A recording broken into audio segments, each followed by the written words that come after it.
This is another great day.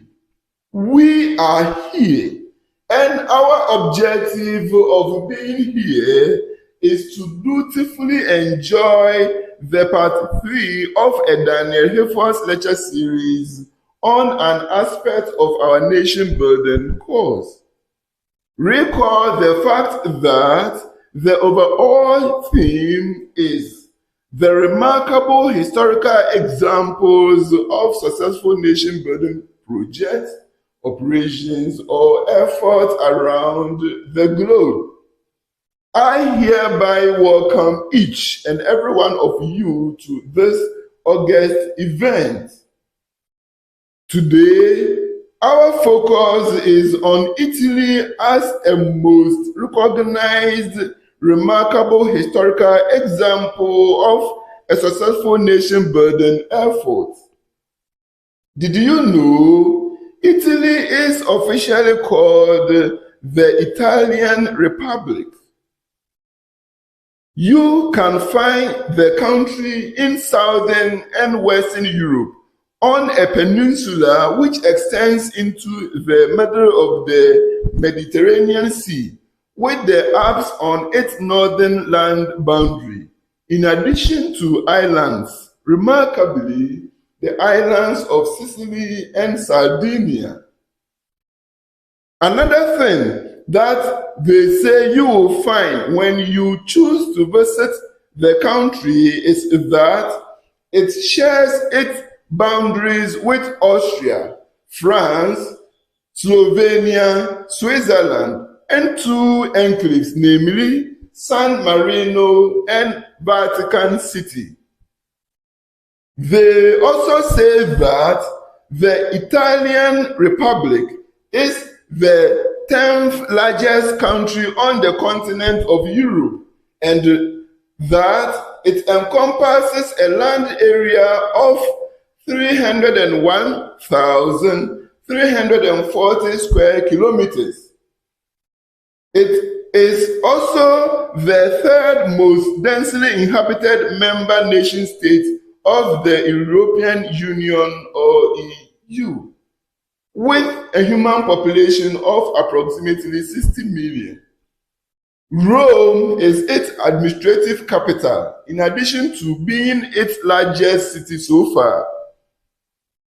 Other notable urban areas you can find in the country of Italy include Florence, Milan, Turin, and Venice. Anyway, have you ever visited any of these places, or do you have any intention of doing so one day soon? Do you have some students among you who travel to foreign countries and cities during vacations? In our day as undergraduate and postgraduate students, some students traveled almost every vacation, but most especially during the long vacations. Most of those students did that to go and look for greener pastures. It is possible that some of them did not return to Africa, but most of the ones I know maintained their integrity and returned to Ghana, our happy home in Africa. They are currently serving Africa as top teachers, lecturers, bankers, managers, leaders, and so on and so forth. Indeed, they are truly producing various results and making great impact, and thereby contributing their quota in the ongoing nation-building process right here on the continent of Africa. Great. Dearest nation builders, once upon a time, Italy was reportedly a home to a diversity of peoples. And by the word peoples, the reporters did not mean persons or individuals. Instead, they meant different groups of humans with different ethnicity, nation, languages, race, and or cultures. That is to say that by the word pupils, they meant groups of people from multiple ethnic, cultural, racial, or national backgrounds. Did you know the famous Latin city of Rome, which was a big sister of Capua, and which was established as a kingdom, at a point in time developed into a republic, which subjugated the Mediterranean world and governed that world for centuries as a well-regarded, formidable empire. With the expansion of the reach of Christianity from Jerusalem as envisioned by the Lord Jesus Christ, Rome became the seat of the Roman Catholic Church and the pontificate or the papacy. This took place after so many lives and properties of Christians had been ruined by previous emperors and their officials on that same land. Ladies and gentlemen, what do you think was the true rationale behind the move to embrace Christianity as an official religion of the empire? You can present your answer or your comment shortly for further discussion and or commentaries. My dearest nation builders, in the course of the early Middle Ages, Italy did suffer, experience, or encounter the fall or breakdown of the Western Roman Empire and some considerable inward migration from various Germanic tribes. By the 11th century, after the death and ascension of the Lord Jesus Christ, Italian city-states and maritime republics had the opportunity to enjoy substantial expansion. This fortunate situation led to renewed wealth, prosperity, or affluence by means of business enterprises, commerce, or trade, and laid the foundation for modern-day capitalism as we do know it nowadays. They say that the Italian Renaissance, rebirth, or perhaps revival did thrive considerably in the course of the 15th and 16th centuries and spread to the other parts of the European continent. They also say that it was Italian surveyors or explorers or travelers who found new routes to the region called the Far East, as well as the New World, and that led to what is referred to as the European Age of Discovery. Be that as it may, there were several centuries of contention, rivalry, opposition, or enmity between the peoples. A consequence of this was significant internal strife between city-states. This situation left the peninsula on bad terms with each other, due to the fact that the peninsula was left divided. Italian economic importance diminished significantly in the course of the 17th and 18th centuries.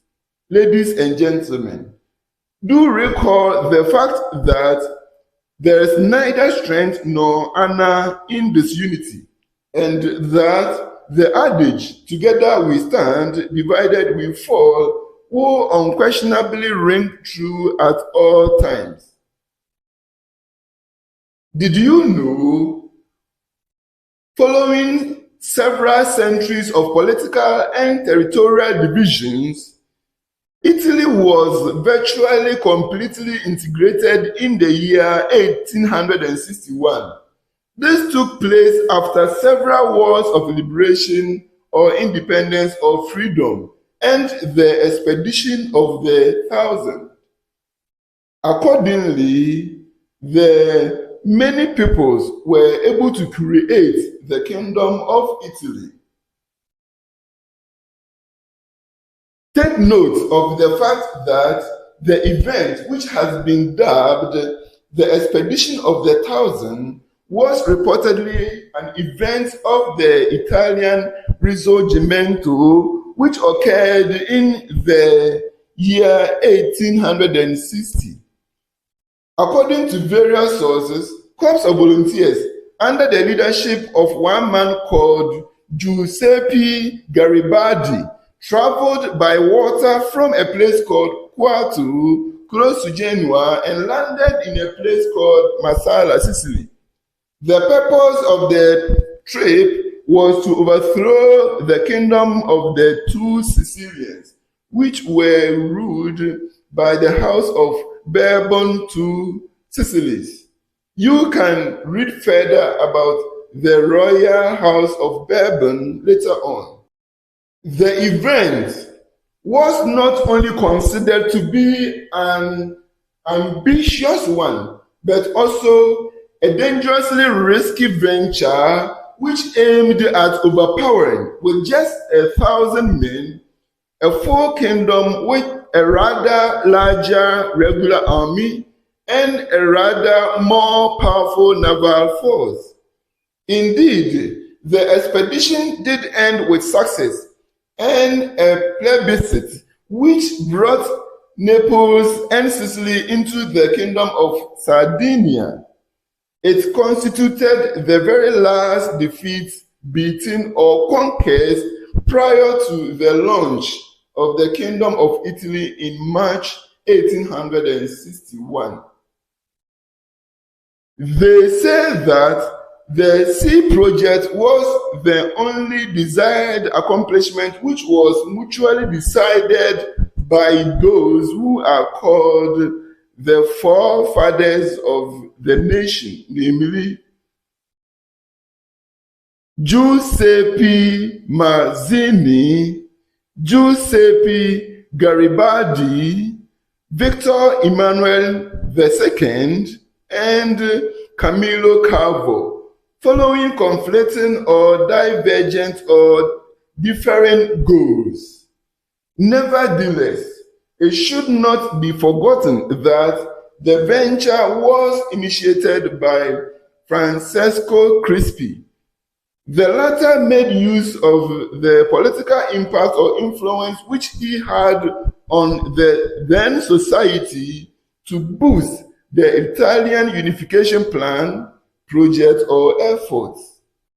According to several authorities, from the late 19th to the early part of the 20th century, Italy reportedly chose to industrialize swiftly, and they did so largely in the north part of the region and secured a colonial empire. In those days, the south of Italy, on the other hand, continued to be basically impoverished, and that circumstance fueled a large immigrant diaspora to the world of the Americas. From the year 1915 to the year 1918, Italy participated in the World War I with the Entente against the Central Powers. Ladies and gentlemen, the word Entente can be defined as a group of states in an informal alliance or an international understanding providing for a common cause of action. Apart from the Italian one, Another well-known example of what is designated Entente was the agreement or understanding between Britain and France, which was reached during the year 1904 and which formed the foundation of the Anglo-French cooperation in the First World War. You can read more about Entente later on. Did you know in the year 1922, what is referred to as the Italian fascist dictatorship was formed? In the year 1922, what is referred to as the Italian fascist dictatorship was formed. I hope that by now you have read about the fascist Italy. In case you have not, take note of the fact that the term fascist Italy describes the Kingdom of Italy when it was ruled by the National Fascist Party from the year 1922 to the year 1943, with one man called Benito Mussolini as the prime minister and its first dictator. Note also that one Benito Mussolini was reportedly the first fascist dictator of the 20th century for the whole of the continent of Europe. Furthermore, note that the word dictator, as used with special reference to modern-day political systems, refers to a single person who has total political power within a particular region, country, or territory, or a member of a small group which exhibits such an absolute power. The terminology originates from the Latin title dictator, which in the ancient Roman Republic was a designation for an impermanent or temporary kind of magistrate who was given extraordinary powers to enable him to deal with or manage state crises on behalf of the Republic. Modern-day dictators, on the other hand, do bear a significant resemblance to ancient tyrants instead of ancient dictators.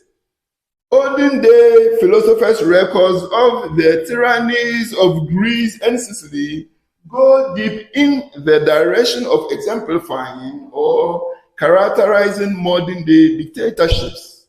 Often, dictators choose to resort to false or fraudulent means to obtain despotic or autocratic political power, which they choose to sustain by means of intimidation, terror, or fear, or horrible deeds, in addition to the suppression of fundamental civil liberties.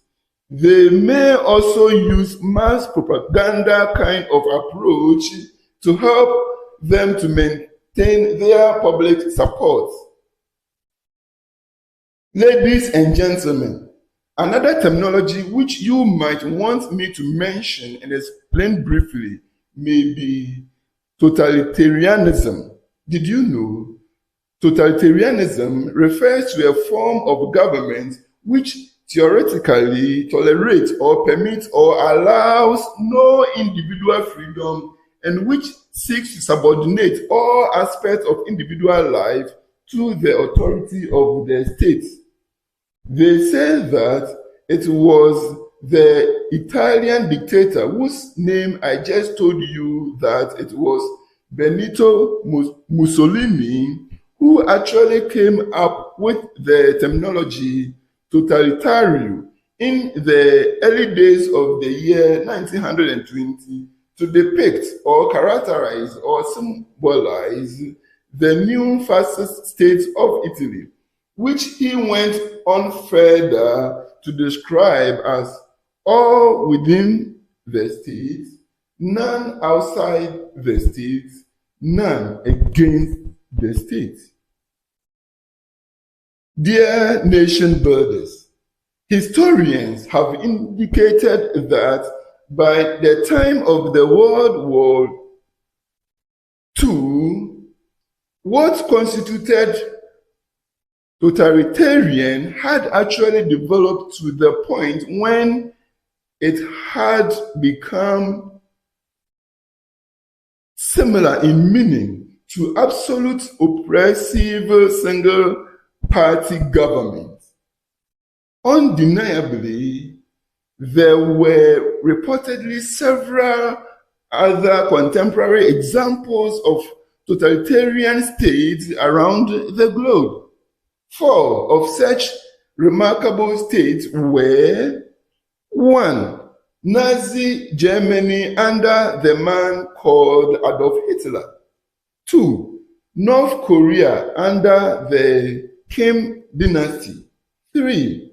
The People's Republic of China under one Mao Zedong. And 4. The Soviet Union under one Joseph Stalin.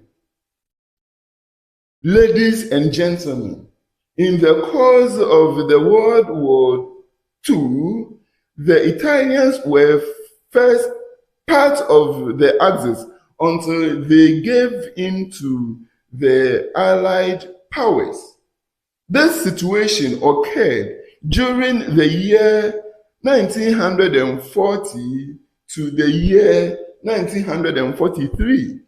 The Italians then chose to become what is called co-belligerents of the Allies in the Italian resistance and the liberation of Italy from the year 1943 to the year 1945. Did you know the expression the Italian chose to become co-belligerents of the Allies meant that Italy chose to fight with the Allies against their common enemy?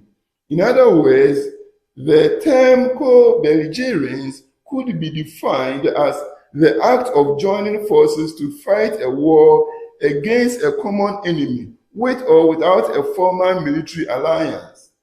Usually, the word refers to cases where there was no official treaty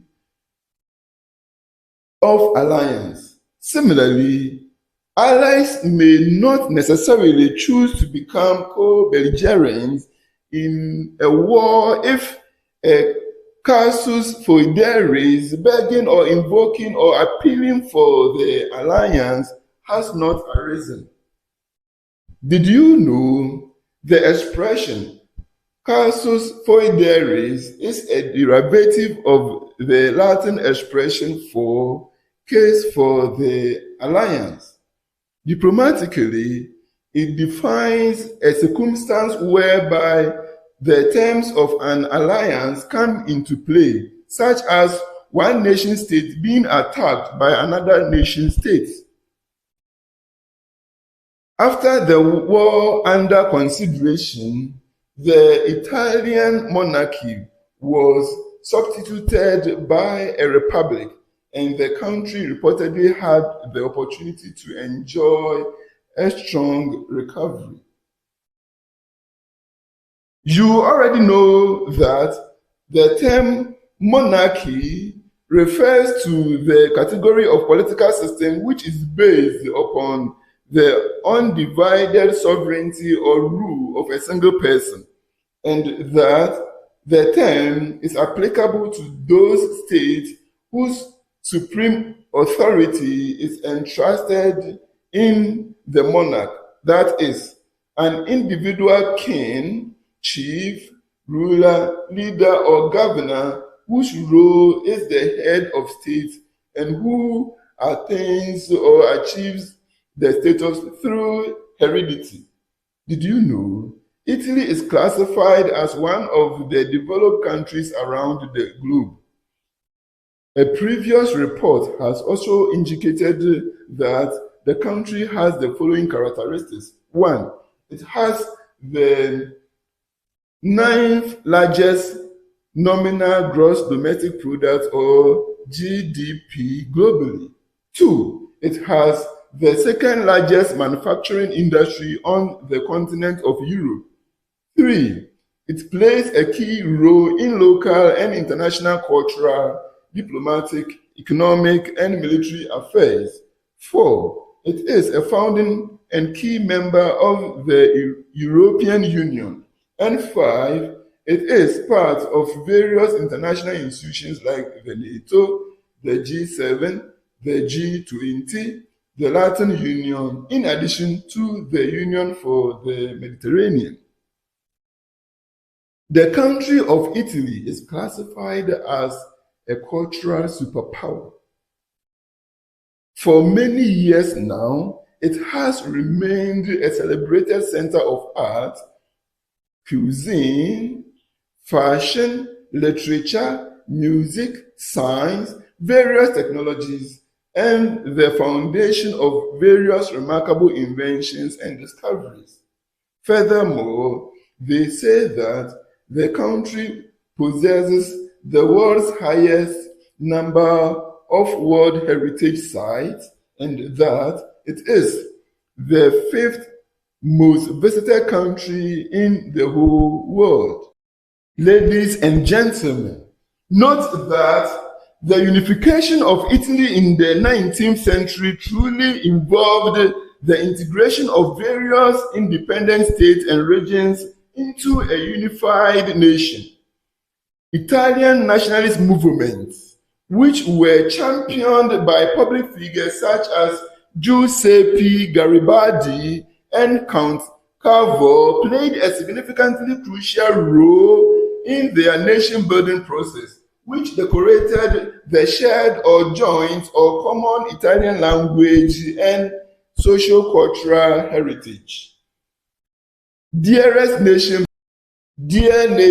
builders, few more terminologies just popped up. What are they and what do they mean? The terms under consideration include nationalist movements and socio-cultural heritage. The word nationalist movement is a type of movement which presupposes the existence and tends to promote the interests of a particular nation, especially with the aim of gaining and maintaining its sovereignty or self-governance over its perceived homeland to create a nation state. A nationalist movement may be a political and or a cultural movement.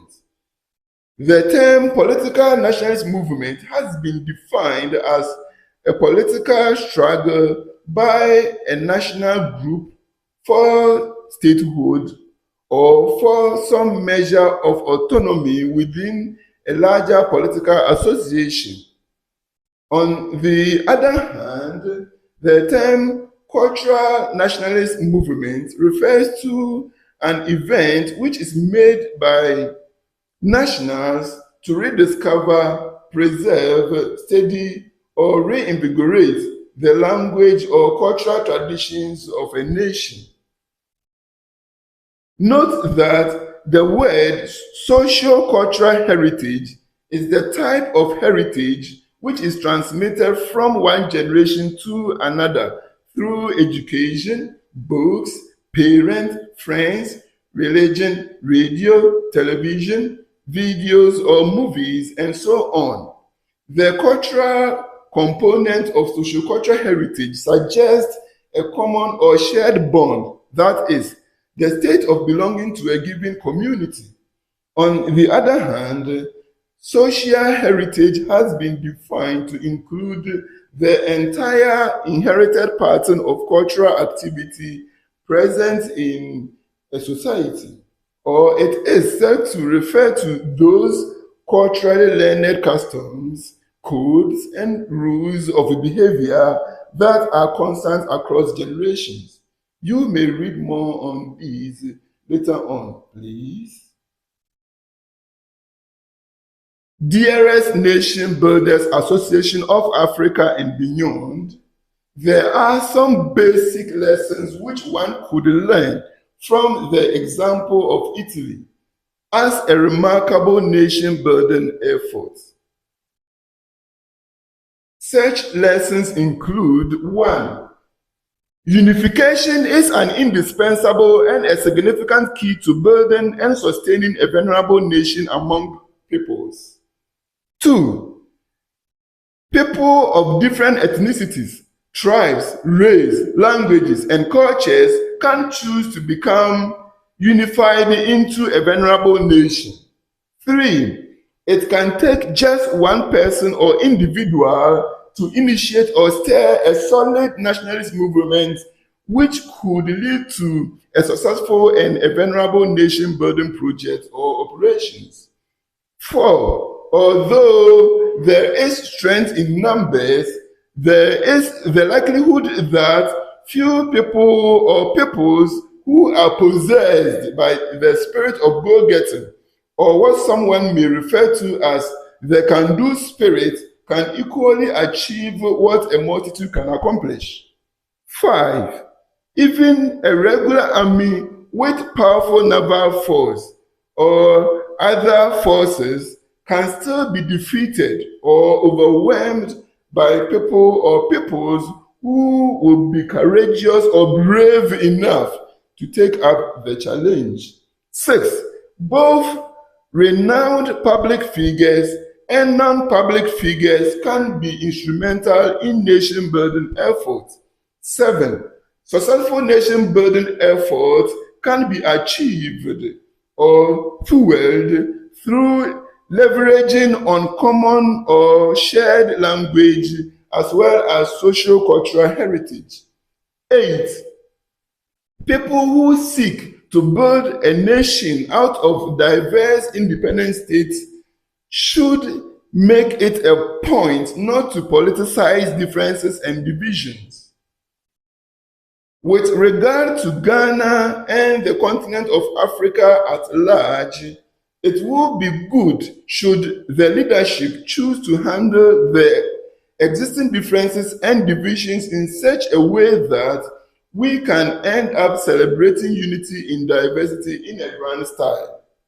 Of course, such a thing can be sustained if and only if national interest can be made to overshadow personal interests and the ever-cherished ancestral, ethnic, tribal, racial, religious, and all other interests. Yes, if and only if national interest can be made to overshadow personal interests and the ever-cherished ancestral, ethnic, tribal, racial, religious, and all other interests. 9. Industrialization is an indispensably important component of a venerable nation-building process. Industrialization is an indispensable component of a venerable nation-building process. In the case of Ghana and other nation-states in Africa in particular, there is a need for us to do everything possible to come up with a solid national policy and strategy for our industrialization agenda. And the people in government at any point in time should be willing to be tasked with continuity so that achievement of one political group may not be thrown into the shade by another group or party just for self-centered political gains. Dearest nation builders, please, let's draw the curtain here. Post your lessons as well as your questions and comments, and see you during the part 4. Bye.